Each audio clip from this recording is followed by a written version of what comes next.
BC మహిళా నాయకురాలపై వ్యాఖ్యలు మానుకోవాలి. కాంగ్రెస్ నేతలకు ఓరగంటి చంద్రశేఖర్ హెచ్చరిక. జగిత్యాలలో నిర్వహించిన విలేకరుల సమావేశంలో బీజేపీ ఎస్సీ మోర్చా రాష్ట్ర ప్రధాన కార్యదర్శి కాంగ్రెస్ నాయకుల తీరుపై తీవ్రస్థాయి విమర్శలు గుప్పించారు. కేంద్రీయ విద్యాలయం అంశంపై మాట్లాడుతున్న ఒక బీసీ మహిళా నాయకురాలపై కాంగ్రెస్ నాయకులు అనుచిత వ్యాఖ్యలు చేయడం దురదృష్టకరమని అన్నారు. తమ నాయకురాలు బోగస్రావణి ఇక్కడ మీ ఎమ్మెల్యే సంజయ్ కుటుంబ సభ్యుల్లాగా హైదరాబాద్ నుండి జగిత్యాల వచ్చి ఇక్కడ కాంట్రాక్టు తీసుకొని చేయడం లేదని గుర్తు చేశారు. అసలు ఎమ్మెల్యే సంజయ్ వారానికి ఎన్నిసార్లు తన వ్యక్తిగత అవసరాల నిమిత్తం హైదరాబాద్ వెళ్తున్నారో వారి కార్యకర్తలకు తెలుస్తుందా లేదా అని ప్రశ్నించారు. అనంతరం బీజేపీ జిల్లా ఉపాధ్యక్షులు మ్యాదరి అశోక్ కాంగ్రెస్ నాయకుల తీరుపై తీవ్ర విమర్శలు చేశారు. డీసీసీ అధ్యక్షుడు ఉందయ్య తొలిసారిగా స్వతంత్రంగా ప్రెస్ మీట్ నిర్వహించడం సంతోషకరమేనని, కానీ ఒక బీసీ మహిళా నాయకురాలు ఎదగడాన్ని జీర్ణించుకోలేక ఎమ్మెల్యే ప్రేరేపణతో మాట్లాడడం బాధాకరమని ఆయన అన్నారు. సమావేశంలో జగిత్యాల పట్టణ అధ్యక్షులు కొక్కు గంగాధర్, ఎస్సీ మోర్చా రాష్ట్ర ప్రధాన కార్యదర్శి ఓరగంటి చంద్రశేఖర్, జిల్లా ఉపాధ్యక్షులు మ్యాదరి అశోక్, జిల్లా కార్యదర్శి పాత రమేష్, శామదరాజు, దుర్శెట్టి మమత, మేడిపల్లి పుష్ప, ఇట్యాల రాము, పవన్ సింగ్, సింగం పద్మ, మామిడాల కవిత, సిరిపురం శ్రీనివాస్ తదితరులు పాల్గొన్నారు.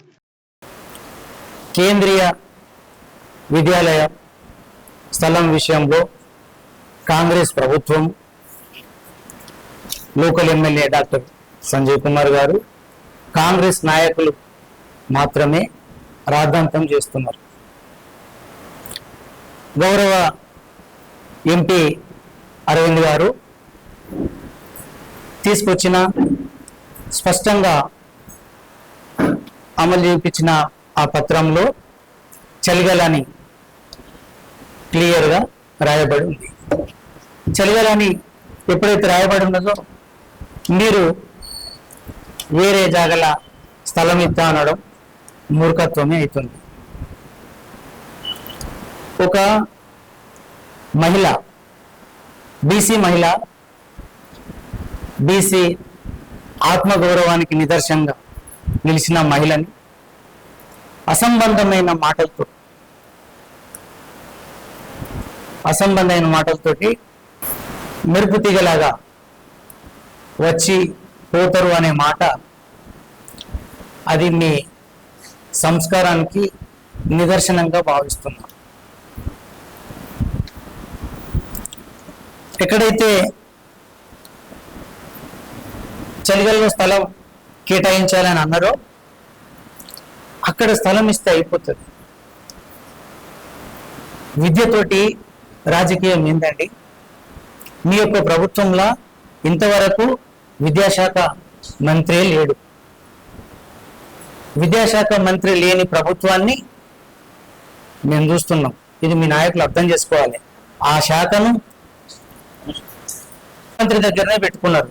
దాంతో అర్థమవుతుంది మీ ఆలోచన ఎంతవరకు ఉన్నది అన్నది. 2 ఎకరాల స్థలం ఇస్తే సరిపోదు అని గౌరవ ఎంపీ గారు ముఖ్యమంత్రి రేవంత్ రెడ్డి గారికి లెటర్ రాశారు. అది తెలుసుకొని గమనించి మాట్లాడవలసిందిగా కోరుకుంటున్నా. జాతీయ రహదారి పక్కన ఉంటుంది. విద్యార్థులకు, పోషకులకు అనువైన ప్రాంతం. రేపు జగిత్యాల పెద్దదైన అయ్యేది ఉన్నది. రేపు చూడవచ్చి జగిత్యాల అర్బన్ డెవలప్మెంట్ అథారిటీ వచ్చినట్టయితే అది అర్బన్లోకి వస్తుంది. ఆయనతో మాత్రం సోయి లేకుండా మాట్లాడితే ఎలానండి? భారతీయ జనతా పార్టీ ఒక ప్రశ్న సూటిగా అడుగుతా ఉన్నది. గడిచిన కొంతకాలంగా జగిత్యాల పట్టణంలో చూస్తున్నటువంటి రాజకీయాలను సమాజం ఆలోచన చేస్తా ఉన్నది. జగిత్యాల రాజకీయాలలో నాకు కూడా 2010వ సంవత్సరం నుంచి మెల్లమెల్లగా అనుభవం వస్తా ఉన్నది, మెల్లమెల్లగా అవగాహన వస్తా ఉన్నది. మొన్న చూసినాం, సంజయ్ కుమార్ ఎమ్మెల్యేకు వ్యతిరేకంగా ఒరిజినల్ కాంగ్రెస్, డూప్లికేట్ కాంగ్రెస్ అని చెప్పి ఫ్లెక్సీలు కట్టిన నాయకులు ఇలా సంజయ్ కుమార్ కు మద్దతుగా మాట్లాడుతూ సంజయ్ కుమార్ గారు చేసేటటువంటి ప్రజా వ్యతిరేక విధానాలను సమర్థిస్తున్న విధానాన్ని భారతీయ జనతా పార్టీ కార్యకర్తగా ఒక సందేహాన్ని వ్యక్తం చేస్తా ఉన్నాడు. ఒక ప్రశ్న సూటిగా అడగదలుచుకో ఉన్నాను. నేనేమంటున్నానంటే, ఒరిజినల్ కాంగ్రెస్ గాజంగి నందయ్య అవుతుండా, original Congress MLA Sanjay Kumar అవుతుండా? ఫస్ట్ జగిత్యాల అసెంబ్లీలో ఉన్న సమాజానికి సమాధానం చెప్పాలని చెప్పి బలంగా అడుగుతా ఉన్నాను. ముందుగా మీరు ఒరిజినల్ కాంగ్రెస్ ఎవరో చెప్తే ఆ సందర్భాన్ని బట్టి మనం మాట్లాడుకుందామని కూడా ఈ సందర్భంగా తెలియజేస్తా ఉన్నాను.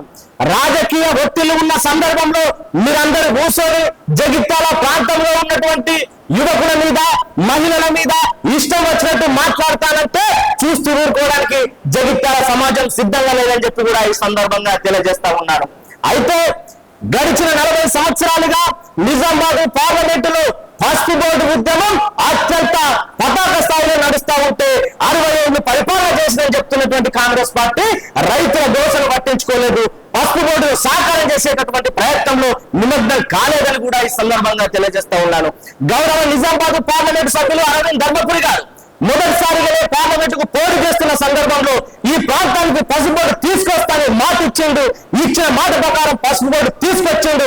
ఆ కారణంగా అప్పటికి ఇప్పటికీ నిజామాబాద్ పార్లమెంట్లోనే కాదు దేశంలో ఉన్న రైతులందరికీ కూడా ఉద్వాసన కలిగిందని కూడా ఈ సందర్భంగా తెలియజేస్తా ఉన్నాను. పసుపుకు మద్దతు ధర గురించి మాట్లాడుతూ ఉన్నారు. పసుపు బోర్డు రాకంటే ముందున్నటువంటి ధరల కంటే కూడా పసుపు బోర్డు వచ్చిన తర్వాత పసుపుకు 80 నుంచి 100% ధరలు పెరిగినాయని కూడా ఈ సందర్భంగా తెలియజేస్తా ఉన్నాను. కాంగ్రెస్ నాయకులు అని చెప్పుకుని మీరు మాట్లాడే వాళ్ళు ఒకసారి ఆలోచన చేయాలని కూడా ఈ సందర్భంగా తెలియజేస్తా ఉన్నాను. ఈ కేంద్రీయ విద్యాలయం విషయంలో అలా ప్రభుత్వ ఉద్యోగులకు సంబంధించిన పిల్లలు చదువుతారు, ఆడ కేంద్ర ప్రభుత్వానికి సంబంధించిన ఉద్యోగుల పిల్లలు చదువుతారు, ఆడ రాష్ట్ర ప్రభుత్వానికి సంబంధించిన ఉద్యోగుల పిల్లలు చదువుతారని చెప్పి ఆ యొక్క సందర్భాన్ని, ఆ యొక్క ఆలోచన, ఆ యొక్క ఉద్దేశాన్ని దాటవేసే ప్రయత్నం చేస్తా ఉన్నారు. మెల్లమెల్లగా కేంద్రీయ విద్యాలయాన్ని ప్రాంత ప్రజలకు దూరం చేయాలనే ఉద్దేశంతో మసులుకుంటున్నారని చెప్పి సందర్భంగా నేను తెలియజేస్తా ఉన్నాను. జగిత్యాల ప్రజల యొక్క ఆత్మగౌరవం కోసం, కేంద్రీయ విద్యాలయానికి భూమిని సాధించడం కోసం ఏ స్థాయి ఉద్యమానికైనా, లాఠీ దెబ్బలు తినడానికైనా, కేసులు పెట్టుకోవడానికైనా మేము సిద్ధంగా ఉంటామని చెప్పి సందర్భంగా తెలియజేస్తా ఉన్నాం. జై హింద్, జై భారత్.